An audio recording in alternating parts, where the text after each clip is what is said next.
Topic under discussion आज है dexamethasone और रेमडेसिविर।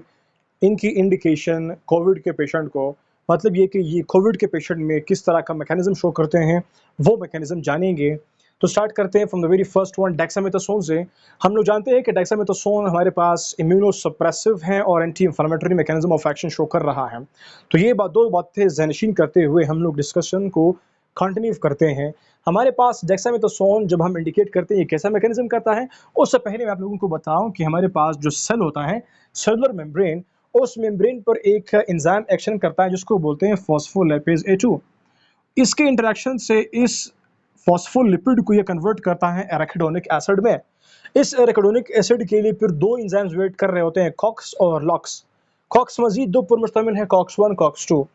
ये दोनों कॉक्स और लॉक्स जो हैं, इनका इंपॉर्टेंट फंक्शन है इस एराकिडोनिक एसिड के साथ। जब कॉक्स 1 और 2 इसके ऊपर इंटरेक्शन करते हैं, इसके साथ मिलते हैं, रिएक्ट करते हैं, तो ये एंजाइम इस एराकिडोनिक एसिड को कन्वर्ट करते हैं, बनाते हैं प्रोस्टाग्लैंडिन्स और थ्रोम्बोक्सिन्स। प्रोस्टेनॉइड्स और थ्रोम्बोक्सिन्स बनते हैं। ये प्रोस्टाग्लैंडिन्स और थ्रोम्बोक्सिन्स जो हैं वो रिस्पॉन्सिबल है फॉर डिफरेंट फंक्शंस। उनमें से प्रोस्टाग्लैंडिन्स जो हैं उनके बेसिक फंक्शंस जो आज के लेक्चर के लिए हेल्पफुल हैं, लाइक पेन, फीवर और इन्फ्लेमेशन जो है वो कॉज करते हैं प्रोस्टाग्लैंडिन्स। और फिर उसके बाद हमारे पास है लॉक्स एंजाइम्स। जब इन लॉक्स एंजाइम्स की इंटरेक्शन होती है हमारे पास इन एराकिडोनिक एसिड के साथ, तो ये बनाते हैं ल्यूकोट्राइन्स। वो भी हमारे पास डिफरेंट किस्म के हैं, A4, B4, C4, D4 and E4। तो फिर ये ल्यूकोट्राइन्स जो है इनका काम जो है ब्रोंक्यूल्स पर है। ये करते हैं ब्रोंको कॉन्स्ट्रिक्शन, ब्रोंकोस्पाज्म, और साथ में यही ल्यूकोट्राइन्स जो है वहाँ पर मौजूद एज़ोनोफिल्स जो ब्रोंक्यूल्स में होते हैं उनको ये स्टिमुलेट करते हैं ताकि वो रिलीज कर दें इंटरल्यूकिन्स। मजीद इंटरल्यूकिन्स की रिलीज हो रही है और साथ में प्रोटीज भी रिलीज करवाते हैं। तो ये प्रोटीज, ये इंटरल्यूकिन्स और ये इंटरल्यूकिन्स मिल करके इन ब्रोंक्यूल्स की जो फंक्शंस उसको चेंज करते हैं। इंटरल्यूकिन्स ब्रोंको कंस्ट्रक्शन करेंगे और प्रोटीज जो है टिश्यूज को डैमेज करेंगे। तो क्या होगा, कोविड के पेशेंट में तो प्रॉब्लम ही ये है कि उसके जो ब्रीथिंग का प्रॉब्लम है वो होता है। तो यहाँ पर ब्रोंक्यूल्स कॉन्स्ट्रिक्ट हो रहे हैं, मजीद ब्रीथिंग खराब हो रही है और साथ में टिश्यूज भी डैमेज हो रहे हैं, तो और वर्सन हो रहा है। हम क्या करते हैं, डेक्सामेथासोन इंडिकेट करते हैं। इसके इंडिकेशन से क्या होता है, ये आकर के खास तौर पर फॉस्फोलिपिड A2 को इनहिबिट करता है। अगर ये इनहिबिट हुआ तो मेम्ब्रेन से फॉस्फोलिपिड से एराकिडोनिक एसिड नहीं बनेंगे। एराकिडोनिक एसिड नहीं बने तो जाहिर सी बात है हमारा पूरा जो पाथवे हैं वो ख़त्म हुआ। मीन्स कि हमने एक तरह से ब्रोंक्यूल्स को रिलैक्स करवाया और मज़ीद ख़राब होने से भी बचा लिया। That's it, very simple regarding anti inflammatory perspective और रिगार्डिंग ब्रोंक्यूल्स कि यहाँ पर ब्रोंक्यूल्स पे क्या हो रहा था और उसको हमने कैसे बचाया, और मज़ीद इन्फ्लेमेशन, फीवर, पेन जो है वो भी नहीं होगी। याद रखिएगा, dexamethasone the most potent steroid है।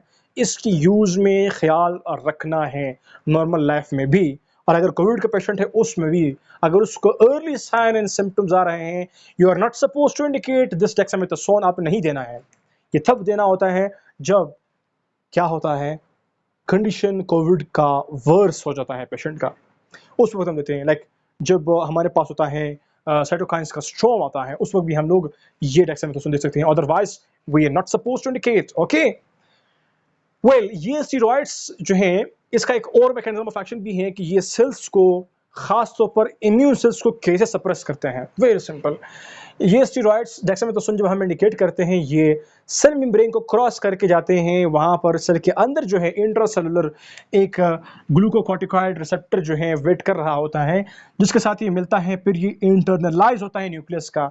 वहाँ पर न्यूक्लियस के अंदर ये जीन की एक्सप्रेशन को कंट्रोल करता है।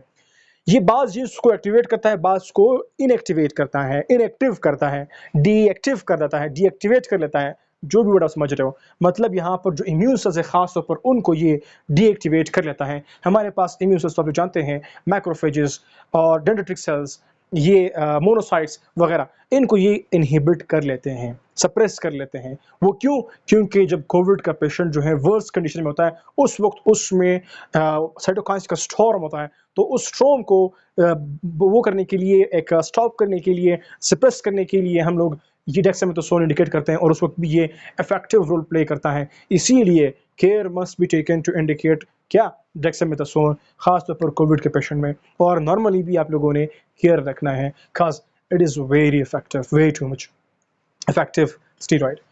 रेमडेसिविर का मैकेनिज़्म ऑफ एक्शन क्या है? Very simple.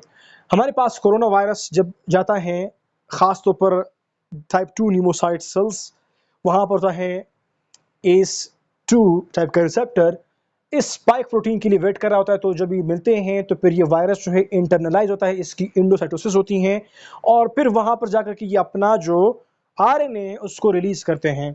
ये आरएनए जो है फिर जाकर के सेल के अंदर जो राइबोसोम है उसको बाइंड करता है, टारगेट करता है, ट्रांसलेट करता है, प्रोटीन्स बनाते हैं बहुत सारे। उनमें से एक the very important one RNA dependent RNA polymerase. ये फिर क्या करता है? ये मजीद इन आरएनएस को जो यहाँ पर से आ रहे होते हैं उसको रीड करता है और उसकी कॉपीज बनाता है। क्या कॉपीज? और in the mean while copies बनाते वक्त यहाँ पर होता है एक्सॉन, जो कि हमारे पास वायरल का एक्सोन्यूक्लियस एंजाइम है। ये प्रूफ रीडिंग करता है कि कॉपीज बिल्कुल सही बन रहे हैं कि नहीं, कॉपीज के बनने में खराबी तो नहीं आ रही। उस खराबी को ये जज करता है, प्रूफ रीडिंग करता है, ताकि सही कॉपीज बने। और अलॉन्ग विद दैट यहाँ पर बहुत सारे और भी प्रोटीन्स बन रहे होते हैं। तो वो बहुत सारे प्रोटीन्स प्लस वायरल के आरएनएज ये आते हैं टुवर्ड्स द गोल्जी बॉडीज, वहाँ पर उनकी पैकिंग होती है, फिर रिलीज होते हैं, फिर जाकर के किसी और टाइप 2 न्यूमोसाइट को फाइंड करते हैं, उसके अंदर जाते हैं, उसको भी खराब करते हैं। इस तरह से ये अपना लाइफ साइकिल कंटिन्यू करता रहता है। अभी आते towards remdesivir mechanism of action. ये क्या है? असल में ये हमारे पास एनालॉग है। अभी क्या मतलब एनालॉग है? जब आरएनए बन रहा होता है तो यहाँ पर हमारे पास क्या होते हैं? एडेनिन, साइटोसिन, थायामीन, यूरासिल, क्योंकि आरएनए बन रहा है, यूरासिल है, थायामीन, सॉरी गवानीन नहीं है, adenine, cytosine, guanine, uracil, thiamine यहाँ पर से निकालना पड़ता है क्योंकि आरएनए बन रहा है। यहाँ पर जब ये वायरल आरएनए बन रहा है, एडेनिन आ रहा है, साइटोसिन, गवानीन, थायमीन, फिर कहा थायमीन ही साइटोसिन है। तो ये क्या कर रहे हैं? ये प्रोलॉन्गेशन कर रहे हैं और आरएनए बना रहे हैं। अभी ये रेमडेसिविर जो है ये जस्ट लाइक वायरल एडेनिन है। तो जब हम लोग ये देते हैं तो फिर ये आकर के वायरल की एडेनिन की जगह पर बाइंड कर लेता है। तो जब नया नया वायरल आरएनए बनेगा, तो ये नया वायरल आरएनए जो है उसमें यहाँ पर वायरल की एडेनिन की बजाय ये रेमडेसिविर अटैच होगा, जो कि एक एडेनिन है, एनालॉग है वायरल के एडेनिन का। तो इस तरह से जब ये बाइंड करेगा, कंबाइन करेगा, तो ये एडेनोसिन जब बाइंड करेगा फिर उस वायरल आरएनए को इनएक्टिव बना लेगा, खराब बना लेगा। तो होता क्या है कि यहाँ पर जब एक्सॉन्स होते हैं जो प्रूफ रीडिंग करते हैं, तो वो अगर इसको फाइंड करेंगे कि यहाँ पर से जो है एक अल्टरनेटिव हमारे पास आ रहा है, क्या एक टाइप का आरएनए जो कि हमारा आरएनए नहीं है, तो प्रूफ रीडिंग इसीलिए एग्जॉस्ट कर रहे होते हैं ताकि बिल्कुल एग्जैक्ट और एक्यूरेट कॉपी बना सके। लेकिन यहाँ पर वो कॉपी नहीं बन रही, वहाँ पर एक चेंज की कॉपी बन रही है जो कि इनएक्टिव टाइप की कॉपी बन रही है और इनएक्टिव वायरस सपोज कीजिए बन रहे हैं। तो जब यहाँ पर इनएक्टिवेशन हो रही है, चेन टर्मिनेशन हो रही है या वायरस कैरियर नहीं बन रही, तो ये एक्सॉन जो है वो इंपॉर्टेंट रोल प्ले करते हैं इसको प्रूफ रीडिंग करने के लिए। अभी होता क्या है, अकॉर्डिंग टू सम रिसर्च के वो ये कहते हैं कि स्टडीज कि ये जो हमारे पास एक्सॉन है वो रेमडेसिविर जो है उसके ऊपर भी एक्शन करता है। रेमडेसिविर इस एडेनोसिन के तरह का एनालॉग भी है और ये साथ में एक्सॉन्स को भी इनहिबिट करता है ताकि प्रूफ रीडिंग ना हो सके। तो इस तरह से फिर वायरल के एग्जैक्ट कॉपीज नहीं बनेंगे।